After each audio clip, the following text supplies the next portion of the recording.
जय श्री राम साथियों। आज की सुंदर राम कथा में विभीषण जी जो है रामचंद्र जी से आकर मिले हैं और उन्होंने कहा है कि प्रभु आपका सुंदर यश सुनकर मैं आया हूँ, मुझे आप शरण में रख लीजिए। और प्रभु ने इस प्रकार की बात सुनकर जब वो शरणागत हुए हैं तो उनको उठाकर अपने हृदय से लगा लिया है और हृदय से लगाकर उन्हें अभय दान दिया है, आशीर्वाद दिया है। और उनको किस प्रकार से कौन कौन सी बातें हुई हैं, आइए कथा से जुड़ते हैं।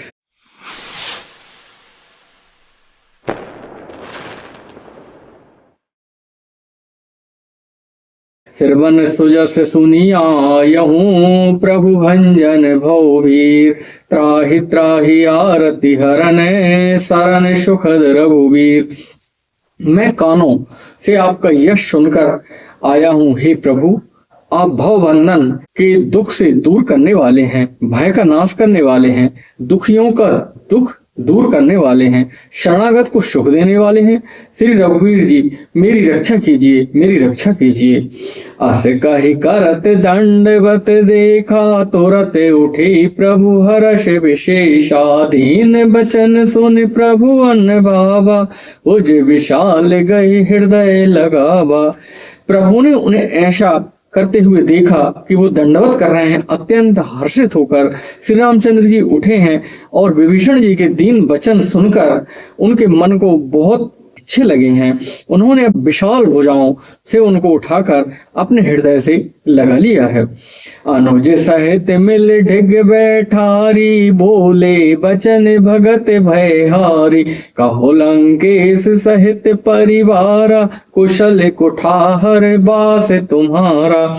छोटे भाई लक्ष्मण जी सहित उनको अपने पास बैठाकर उन्होंने श्री राम जी ने भक्तों के भय को हरने वाले वचन बोले हैं कि हे लंकेश अपने परिवार की कुशल कहो, तुम्हारा निवास बुरी जगह पर है, किस प्रकार से तुम उधर रह रहे हो। खल मंडली बसहु दिन राथी, सखा धर्म निभय के भांति, मैं जानहु तुम्हार सब रीति, तिनय निपुण नभाओनी। दिन रात दुष्टों की मंडली में रहते हो, ऐसी दशा में हे सखे तुम्हारा धर्म किस प्रकार से निभता है, मैं तुम्हारी सब रीति आचार व्यवहार जानता हूँ। तुम अत्यंत नीति निपुण हो, तुम्हें अनीति जरा भी नहीं सुहाती है।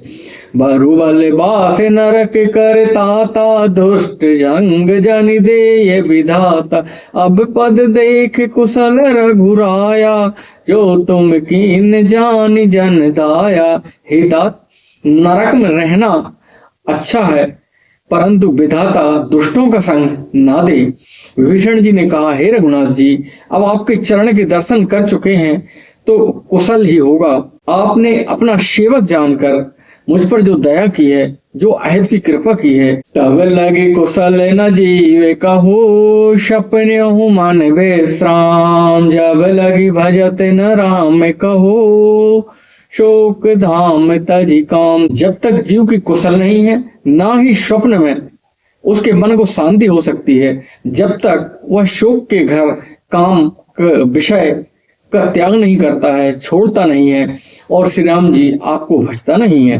तब लगे हृदय बसत खल नाना, लोभ मोह मच्छर मद माना, जब लगी और न बसत रघुनाथा, धरे चाप सायक कटिवा था। लोभ मोह मद और मान जब तक हृदय में बसते हैं, जब तक धनुष धारण किए हुए तरकस कमर में कसे हुए श्री रामचंद्र जी मन में नहीं आ जाते हैं, जैसे ही श्री रामचंद्र जी मन में आते हैं और ये लोभ मोह मत्सर डाह मद और मान दूर भाग जाते हैं। ममता तरुण तमी अंधेरी, राग द्वेष उलोक सुखकारी, तब लगी बसत जीव मन माही, जब लगी प्रभु प्रताप रवि नाही। ममता पूर्ण अंधेरी रात है जो राग द्वेष उल्लुओं को सुख देने वाली है। वह ममता रूपी रात्रि तभी तक जीव में मन में बसती है जब तक प्रभु श्री राम जी आपके प्रताप रूपी सूर्य का उदय नहीं होता है। अब मैं कुशल मिटे भय भारे, देख राम पद कमल तुम्हारे। तुम कृपाल जा पर अनुकूला, ताहि न व्यापित त्रिविध भवसूला।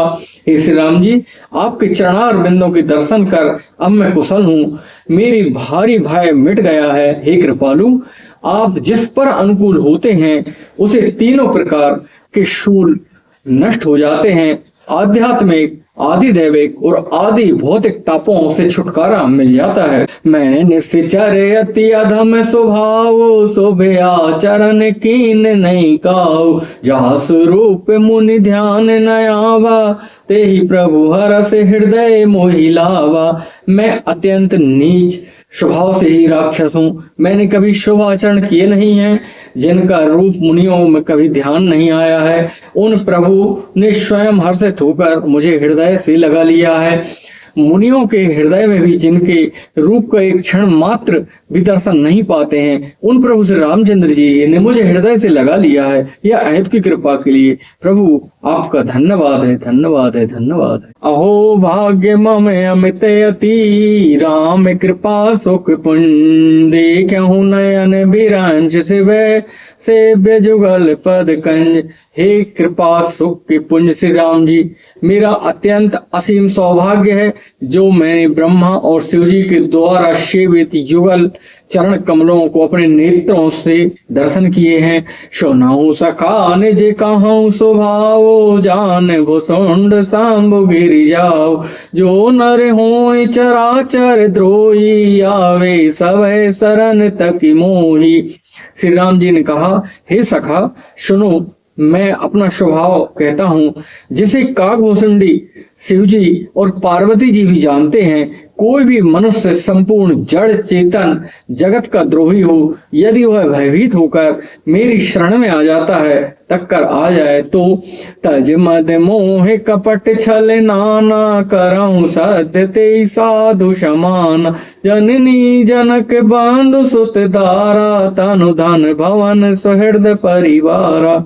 और मद और मोह नाना प्रकार के छल कपट त्याग दे, तो मैं उसे बहुत ही शीघ्र साधु के समान कर देता हूँ। माता पिता भाई पुत्र स्त्री शरीर धन घर मित्र और परिवार सबको एक रस्सी में बांधकर, सबकी ममता ताग बटोरी, मम पद मन ही बांधी बर डोरी।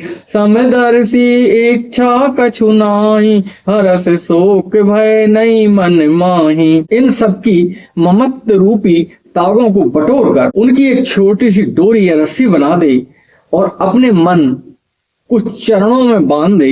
सारे सांसारिक संबंधों का केंद्र मुझसे बना लेता है, जो समदर्शी है, जिसे कुछ इच्छा नहीं है और जिसके मन में हर्ष शोक और भय नहीं होता है।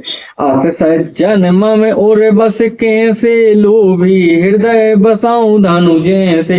तुम सारिखे संत प्रिय मोरे, धराऊं दे नहीं आन निहूरे। ऐसे सज्जन मेरे हृदय में वैसे ही बसते हैं जिस प्रकार से लोभी के हृदय में धन बसता है। मैं और किसी कारण से भी देह धारण नहीं करता हूँ, लेकिन इस प्रकार से सज्जनों के हित के लिए मुझे देह धारण करनी पड़ती है।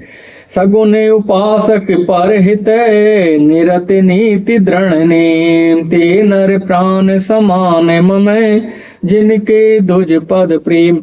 जो सगुण साकार प्रभु श्री रामचंद्र जी के उपासक हैं, दूसरे के हित में सदा लगे रहते हैं, नीतियों नियमों के दृढ़ हैं और जिन्हें ब्राह्मणों के चरणों में प्रेम है, वे मनुष्य मेरे प्राणों के समान हैं। सुन लंकेश सकल गुण तोरे, ताते तुम्हें अतिशय प्रिय मोरे। स्वाम बचन सुनि बानर जूथा, सकल कहाई जय कृपा बरूथा। हे लंकापति सुनो, तुम्हारे अंदर उपयुक्त तो सभी बातें हैं, सब गुण हैं, इससे तुम मुझे अत्यंत प्रिय हो। श्री राम जी के वचन सुनकर सब वानरों के समूह कहने लगे, कृपा के समूह श्री राम जी की जय हो, जय हो, जय हो। सुनते विभीषण प्रभु के बानी, नहीं अघात सर्वनामृत जानी। पद अम्बुज गहि बारहि बारा, हृदय समाते न प्रेम अपारा। प्रभु की वाणी सुनते और उसके कानों के लिए अमृत जानकर विभीषण जी अघाते नहीं हैं। वो बार बार श्री राम जी के चरण कमलों को पकड़ते हैं। अपार प्रेम हृदय में समाता नहीं है।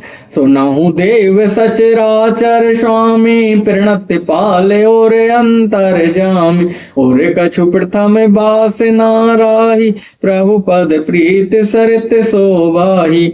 विभीषण जी ने कहा, हे देव, हे चराचर जगत के स्वामी, हे शरणागत के रक्षक, हे सबके हृदय के भीतर की जानने वाले, सुनिए। मेरे हृदय में पहले कुछ वासना थी, वह भी आपके चरणों की प्रीति रूपी नदी में बह गई है। आवे कृपाल निज भगत पावनी देव सदा शिव मन भावनी एव मस्तु कह प्रभु रन धीरा मांगा तुरत सिंधु कर नीरा।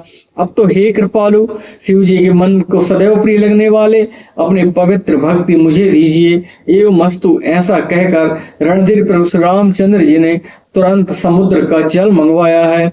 जदापि सखा तब इच्छा नाही मोर दरस अमोघ जग माही अस कही राम तिलक ते ही सारा सुमन भ्रष्टि नभ भई अपारा। और कहा, हे सखा, यद्यपि तुम्हारी इच्छा नहीं है फिर भी मेरे दर्शन का अमोघ फल होता है, वह निष्फल नहीं जाता है। ऐसा कहकर श्री रामचंद्र जी ने राज तिलक कर दिया है। आकाश से पुष्पों की अपार वृष्टि होने लगी है और विभीषण लंकेश बन गए हैं। रावण क्रोध अनल निज श्वास समीर प्रचंड जरत विभीषण राख्यहु दीन्यहु राज अखंड। श्री रामचंद्र जी ने रावण के क्रोध अग्नि से जलते हुए विभीषण को अपने वचन यानी कि श्वास प्रदान कर दी है और उसको अभय कर दिया है, उसकी रक्षा कर दी है, विभीषण को बचा लिया है और उसको अखंड राज्य सौंप दिया है। जो संपत्ति से विराम नहीं दीन दिए 10 मात सोई संपदा विभीषण नहीं सकुच दीन रघुनाथ। शिवजी ने जो संपत्ति रावण को अपने 10 सिर चढ़ाने के बदले दी थी, वही संपत्ति प्रभु श्री रामचंद्र जी ने विभीषण को संकोच के साथ उसको दे रहे हैं। अस प्रभु छाण भजई जे आना ते नरु पशु बिनु पोछ बिशाना निज जन जानता ही अपनावा प्रभु स्वभाव कपि कुल मन भावा। ऐसे परम कृपालु श्री रामचंद्र जी को छोड़कर मनुष्य जो किसी दूसरे को भजता है वह बिना पूंछ बिना सींग के जानवर ही समझो, उसको पशु समझो। अपना सेवक जानकर विभीषण को श्री रामचंद्र जी ने अपना लिया है। प्रभु का स्वभाव वानर कुल को बहुत भाया है और सब कहने लगे, प्रभु रामचंद्र जी की जय हो, जय हो, जय हो। पुण्य सर्वज्ञ सर्व और वासी सर्व रूप सब रहते उदासी भोले बचन नीति प्रतिपालक कारण मनुज धनुज कुल घालक। फिर सब कुछ जानने वाले, सबके हृदय में बसने वाले, सर्वरूप सब रूपों में प्रकट, सबसे रहित, उदासीन, कारण से भक्तों पर कृपा करने के लिए मनुष्य बने हुए, राक्षसों के कुल का नाश करने वाले, श्री राम जी की नीति की रक्षा करने वाले वचन बोले हैं। सोने कपी से लंकापति वीरा के विधि तरय जलधि गंभीरा शंकुल मकर उरग जस जाति अति अगाध दोस्तर शब भांति। हे वीर वानर राज सुग्रीव और लंकापति विभीषण, आप सुनो, इस गहरे समुद्र को किस प्रकार हम लोग पार करेंगे। अनेक जाति के मगर हैं, सांप हैं, मछलियों से भरा हुआ है। यह अथाह समुद्र पार करने में सब प्रकार से कठिन है। कह लंकेश सुनहु रघुनायक कोटि सिंधु शोषक तब सायक यद्यपि तदपि नीते यस गाई विनय करें सागर सन जाई। विभीषण जी ने कहा, हे श्री रामचंद्र जी, आपका एक ही बाण करोड़ों समुद्रों को सुखा सकता है, लेकिन नीति कहती है कि पहले हम चल के समुद्र के पास विनय करते हैं, उससे समुद्र से प्रार्थना करते हैं, प्रभु तुम्हारे कुल गुरु जलधि कहाँ उपाय विचार बिनु प्रयास सागर तरही सकल भालु कपिधार। हे प्रभु, समुद्र आपके कुल के बड़े हैं और विचार कर उपाय बतला देंगे, तब रीछ, बानर और सारी सेना आपकी पार हो जाएगी। बिना परिश्रम के समुद्र पार उतर जाएगी। आज की सुंदर राम कथा यहीं तक। जय जय श्री राम।